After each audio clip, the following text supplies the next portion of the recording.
Fala aí pessoal, tudo bom? Gustavo Trevisan do canal Jesus Freaks. Tá passando muito carro aqui, eu não sei se vai fazer barulho. Seja muito bem-vindo a mais um vídeo, mais uma segunda-feira conversando sobre esse livro do Douglas Gonçalves, Sou Nós, essa vida comunitária do corpo de Cristo, daqueles que entenderam o chamado do Evangelho, não é mesmo? Só queria avisar, toda segunda e quarta a gente tá lançando vídeos sobre livros, sobre literatura cristã, às 8 horas da noite. Cara, já deixa o seu like se você curtiu o vídeo, comenta aí, velho, o que você achou, o que você quer que a gente grave, comenta uma ideia de livro que você quer que a gente grave também e compartilha, velho, compartilha aí, porque a gente tá sempre produzindo conteúdo aqui, então compartilha para que Deus seja glorificado, para que as pessoas possam ouvir essa mensagem. Bom, chegamos ao capítulo de número 4 do livro do Douglas e o nome do capítulo de hoje é O Pai que Perdoa Também é Nosso. A gente falou sobre o pecado ser nosso, o pecado não ser unicamente meu, mas é nosso o pecado no corpo de Cristo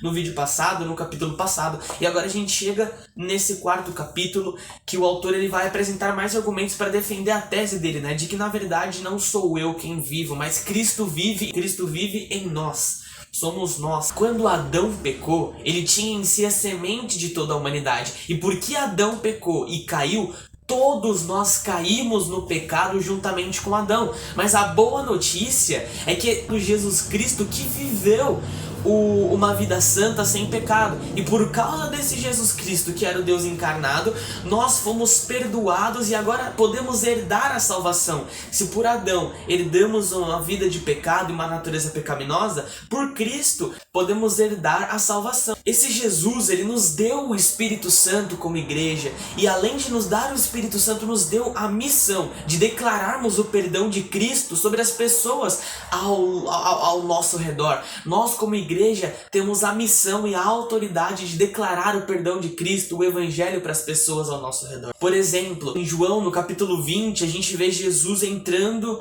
onde os discípulos estavam reunidos, conversando, comendo, e ali naquela reunião, ele sopra o Espírito Santo sobre eles e diz: se vocês forem e perdoarem os pecados das pessoas, estes serão perdoados. Ou seja, ele estava dando à igreja, ele estava dando a nossa comunidade essa missão e autoridade para levar o perdão de Cristo às pessoas. Logo, assim como o pecado não é meu, mas é nosso, da mesma forma o perdão não recai somente sobre mim, mas sobre toda a comunidade, sobre todos nós. Se o pecado atingiu a nós, o arrependimento, a confissão de pecado e o perdão também recai sobre todos nós. Não recai somente sobre mim. E uma coisa importante que a gente falou no vídeo passado, para que a gente chegue nesse arrependimento, nessa cura, é a confissão do pecado, que é mais uma coisa que o Douglas ele desenvolve um pouco mais nesse capítulo. Ele diz uma coisa genial: é relativamente fácil confessar a culpa e o pecado a Jesus, mas confessar olhando nos olhos de alguém quebra o orgulho que é responsável pelo pecado. O orgulho quebrado, então, o pecado enfraquece. Muitas vezes a gente deixa de confessar o nosso pecado em comunidade, como um corpo. Nós deixamos de fazer essas confissões porque a gente quer preservar a imagem de santos, a imagem de que nós temos uma vida com Deus muito alinhada e de que as nossas naturezas erradas e inclinações não nos dominam, mas que nós somos santos como os caras da santidade. Mas a real é que todos somos pecadores e que você precisa de alguém, eu preciso de alguém, nós precisamos uns dos outros como uma comunidade para confessar os nossos pecados, declarar as nossas fraquezas, orarmos uns pelos outros e recebermos a cura e o perdão juntos, de forma comunitária, como é da vontade de Deus. O pecado nos atingiu de forma irremediável lá no Jardim do Éden, mas a graça, o perdão, a misericórdia foi derramado por Jesus de forma graciosa no Calvário. E é por causa dessa graça, desse perdão, que agora herdamos a salvação e devemos viver numa vida comunitária. Devemos orar uns pelos outros e interceder, não como sendo somente eu, mas como sendo nós. O Douglas dá vários exemplos de, poxa, ore pela sua nação, confesse os pecados, Deus, perdoa-nos como nação pela nossa corrupção, pelo nosso assassinato, por tudo que nós temos cometido.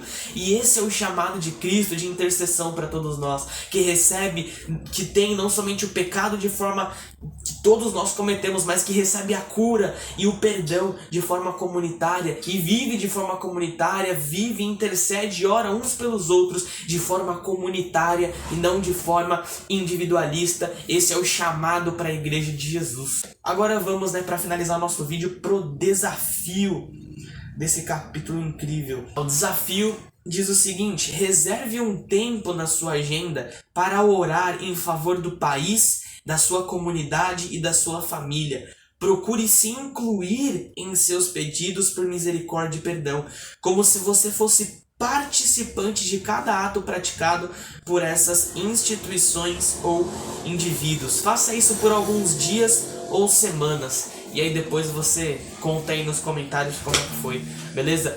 Bom, pessoal, esse foi o nosso vídeo sobre o capítulo 4, quarta-feira sai o capítulo 5, logo a gente termina e depois tem muito mais pela frente. Tamo junto, é nóis, compartilha, falou!